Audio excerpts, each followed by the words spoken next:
Hello guys, welcome back to a new video. আজকে সম্পূর্ণ এক অন্য ধরনের ভিডিও তোমাদের কাছে নিয়ে চলে এসেছি। এই ভিডিওতে আমি এক্সপ্লেন করব আমার লাইফে আমি স্ট্রেসকে কিভাবে কন্ট্রোল করেছি। তো আজকের ভিডিওতে এক্সপ্লেন করব ওয়েজ অফ রিলিভিং স্ট্রেস। তো প্রথমেই বলে রাখি, আমি কোনো প্রফেশনাল মেন্টর নই। আজকে রুক্ষ বাস্তবতা, জীবনে সকলেই কম বেশি লাইফে স্ট্রেস হয়ে আছে। আমার লাইফেও স্ট্রেস আছে, তবে এই স্ট্রেস থেকে বেরোনোর উপায় কি তোমাদের জানা আছে? আমি আমার লাইফে কিভাবে স্ট্রেস মুক্ত থাকি সেটাই তোমাদের সঙ্গে আজকে শেয়ার করব। তার আগে জেনে নেওয়া যাক স্ট্রেস কি কি কারণে হয়। আমি এখানে 9টা পয়েন্ট বানিয়েছি, আর সেগুলোই হচ্ছে: প্রচুর কাজের চাপ থাকলে, জীবনে হঠাৎ করে বড় কিছু পরিবর্তন ঘটলে, কোনো বিষয় নিয়ে ওভার থিঙ্কিং করলে, কোনো খারাপ সিচুয়েশনে পড়ে গেলে সেখান থেকে বেরোতে না পারলে, অকারণে ভয় পেলে, জবলেস থাকলে, তোমাকে কেউ সাপোর্ট না করলে, সংসার জীবনের রেসপন্সিবিলিটি থেকে, কারোর বৈষম্যমূলক কথা অথবা অ্যাবিউসিভ মন্তব্য থেকে। যদি এক কথায় বলতে হয়, কারণের কিন্তু কোনো শেষ নেই। এই স্ট্রেস থেকে জীবনে অনেক ধরনের সমস্যা আসে, আর সেই সমস্যাগুলো ঠিক এইরকম: মেন্টাল হেলথ খারাপ হওয়া, প্রেগনেন্সিতে সমস্যা আসা, হরমোন ডিসব্যালেন্স হওয়া, জীবনের সাধারণ কাজগুলো আত্মবিশ্বাসের সঙ্গে না করতে পারা, খিটখিটে হয়ে যাওয়া, ইত্যাদি ইত্যাদি। এই স্ট্রেস রিলিফের জন্য ইন্টারনেটে অনেক সমস্যার সমাধান পাবে। আজকে তোমাদের বলবো আমার লাইফে স্ট্রেস রিলিফের জন্য আমি যেগুলো অ্যাপ্লাই অলরেডি করে ফেলেছি। আর প্রথমেই যেটা আছে সেটা হচ্ছে এক্সারসাইজ। আমি বিভিন্ন ফিজিক্যাল অ্যাক্টিভিটির মাধ্যমে স্ট্রেস রিলিফ করি। তোমরা জানো আমি বাইকিং পছন্দ করি, আর সেই সঙ্গে স্কেটিংও পছন্দ করি। ফাঁকা টাইম পেলে আমি এক্সারসাইজ যদি করতে না পারি তাহলে কিন্তু আমি স্কেটিং করি অথবা ওয়াকিং করি। ফিজিক্যাল অ্যাক্টিভিটিকে কিন্তু এখানে স্ট্রেস ফাইটার বলা যেতে পারে। দ্বিতীয় যে উপায়টা আছে সেটা হচ্ছে বই পড়া। তোমরা তোমাদের ফাঁকা টাইমে তোমরা তোমাদের পছন্দের বই পড়তে পারো। আমি যেমন অ্যাডভেঞ্চার বই, ডিটেকটিভ বই, বিভিন্ন ধরনের বই পড়ি, আর এই বই পড়ার মাধ্যমে আমার স্ট্রেস রিলিফ হয়। এখানে তোমাদের পছন্দের তোমরা যে কোনো বই পড়তে পারো। এখানে কোনো রকম বাউন্ডেশন নেই যে তোমাকে নলেজেবলই কোনো বই পড়তে হবে। এমন কোনো বই যেটা তোমার পড়তে ভালো লাগে সেই ধরনের তুমি বই পড়তে পারো তোমার দিনের ফাঁকা টাইমে। প্রথম হয়তো পড়তে সমস্যা হতে পারে, তো প্রথমে তোমরা 10 মিনিট বই পড়া প্র্যাকটিস করো, তারপরে সেই টাইমটাকে 15 মিনিট, 20 মিনিট, আধ ঘন্টা ধীরে ধীরে বাড়াতে থাকো। দেখবে একসময় এটা অভ্যাসে পরিণত হয়ে যাবে এবং এটা তোমার স্ট্রেস রিলিফে প্রচুর হেল্প করবে। আর এই বই পড়ার সঙ্গে সঙ্গে একটা ভালো অভ্যাস তোমার ক্রিয়েট হবে, আর বই পড়ার মাধ্যমে তোমরা জানো অনেক নলেজ গেইন হয়। স্ট্রেস রিলিফের তৃতীয় যে মাধ্যমটা সেটা হচ্ছে প্রকৃতির সঙ্গে নিজের সময় কাটানো। স্ট্রেস রিলিফের জন্য তোমাদেরকে অনেকেই হয়তো মেডিটেশনের কথা বলবে, কিন্তু একটা কথা মনে রাখো, প্রকৃতির কাছে সময় কাটানো হচ্ছে সবচেয়ে বেস্ট মেডিটেশন। তোমরা জানো আমি সময় পেলে বাইক নিয়ে বেরিয়ে পড়ি এবং প্রকৃতির মাঝখানে একটা কি দুটো দিন আমি কাটিয়ে চলে আসি। তো এটা তোমরাও করতে পারো, এতে তোমাদের মেন্টাল স্ট্রেস অনেক কম হবে। এর থেকে ভালো মেডিটেশন আর কিছু হতে পারে বলে আমার অন্তত জানা নেই। স্ট্রেস রিলিফের 4 নম্বর উপায় আমি তোমাদেরকে বলবো নেগেটিভ জিনিস থেকে দূরে রাখা। বর্তমানে বিভিন্ন খবরের চ্যানেল বা হোয়াটসঅ্যাপ ইউনিভার্সিটি বা যে কোনো খবরের মাধ্যমে শুধুই নেগেটিভিটি পাওয়া যায়। তো এই নেগেটিভিটি থেকে তোমাদেরকে দূরে থাকতে হবে, পজিটিভ জিনিসকে তোমাদেরকে অ্যাকুয়ার করতে হবে। আজকালকার দিনে খবরের কাগজ থেকে খবরের চ্যানেল সবাই তোমাদের মাথায় নেগেটিভ গার্বেজ ঢোকায়।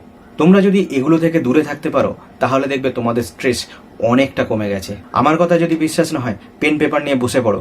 আজকের যে খবর তোমরা দেখেছো সেটা নিউজ পেপারই হোক অথবা খবরের চ্যানেলে, দিনের শেষে এসে পেন পেপার নিয়ে 5টা পজিটিভ খবর এবং 5টা নেগেটিভ খবর লিখবে। তাহলে আমি কি বলতে চাইছি তাহলে তোমরা নিশ্চয়ই বুঝতে পারবে। 5 নম্বর পয়েন্টে যেটা রাখবো সেটা হচ্ছে limited use of social media.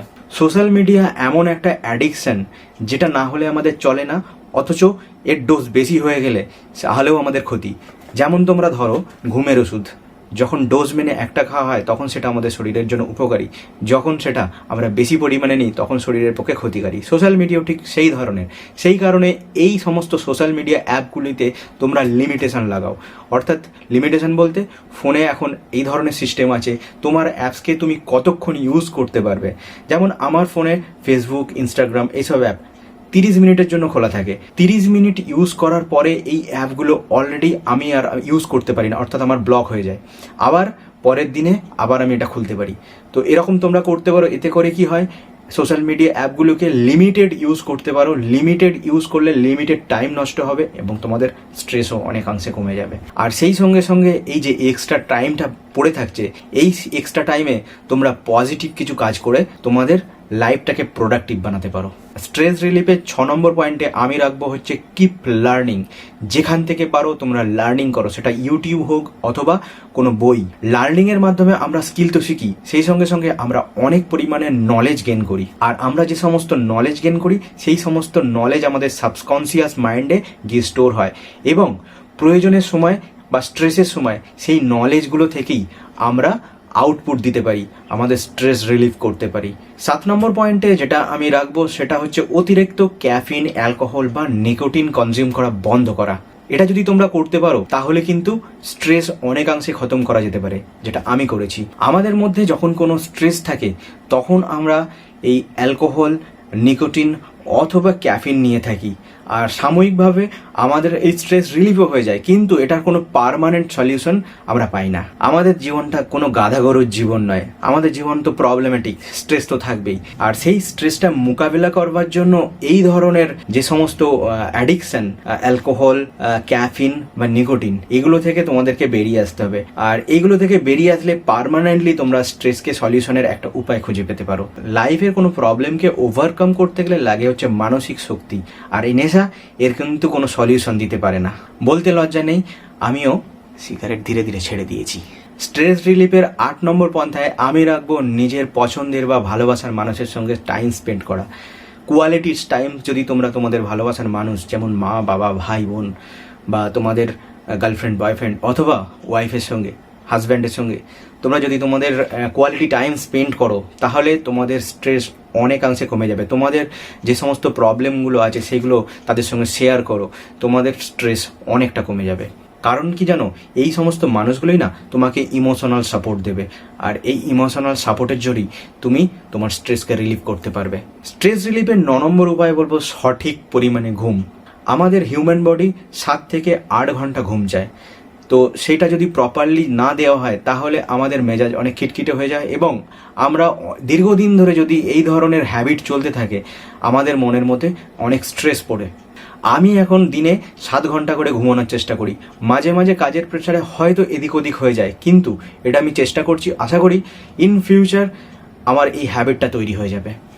R last but not list তোমাদেরকে যে পয়েন্টটা বলবো সেটা হচ্ছে তোমাদের যে হবিগুলো আছে সেই হবিগুলোর উপরে তোমরা জোর দিতে পারো। কেউ পেন্টিং ভালোবাসে, কেউ গান ভালোবাসে অথবা কেউ রান্না করতে ভালোবাসে। তোমাদের হবি যাই হয়ে থাক না কেন, সেই হবির পিছনে তোমরা যদি সময় দাও তাহলে তোমাদের স্ট্রেস অনেকাংশে কমে যায়।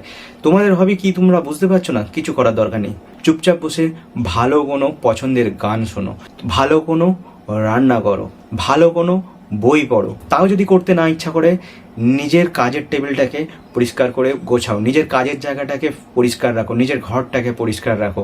তার মধ্যে কিন্তু তোমরা তোমাদের স্ট্রেসটাকে অনেক কম করতে পারবে। আজকের এই ভিডিওটা আশা করি তোমাদের জীবনে একটু হলেও ভ্যালু ক্রিয়েট করেছে, আর তা যদি করে থাকে তাহলে চ্যানেলটাকে সাবস্ক্রাইব আর ভিডিওটাকে লাইক করে দাও। তোমরা যদি চাও এই ভিডিওটাকে শেয়ারও করতে পারো। আর এই ভিডিওটার সঙ্গে সঙ্গে আজকে আমার দ্বিতীয় দিনের ভিডিও চ্যালেঞ্জ কমপ্লিট হলো, এখনো অনেক পথ চলা বাকি, তো ডান, দ্বিতীয় ভিডিও ডান। তো আজকের ভিডিওটা এখানেই শেষ করছি। তোমাদের সঙ্গে দেখা হচ্ছে ঠিক পরের দিন আর একটা নতুন ভিডিওতে।